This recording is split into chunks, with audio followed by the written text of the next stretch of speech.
यार रोहन, मेरा मन कर रहा है स्विमिंग पूल में नहाने का। हाँ, इस नहाने का मन कर रहा तो नहा लो स्विमिंग पूल में जाके। पर यार मैं अकेला नहीं नहा सकता क्योंकि इसमें मगरमच्छ बहुत ज्यादा है।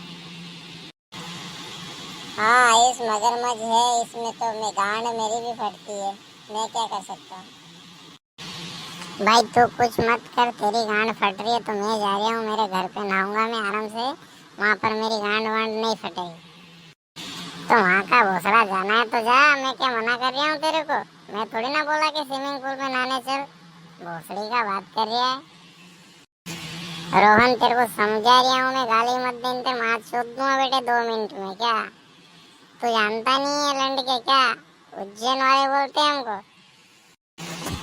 अरे उज्जैन वाले तो क्या लंड के, उज्जैन वालों को लंड पे मारता हूँ मैं क्या। मैं भी आसपास का ही हूँ, माँ चोद दूंगा बेटे शहर में।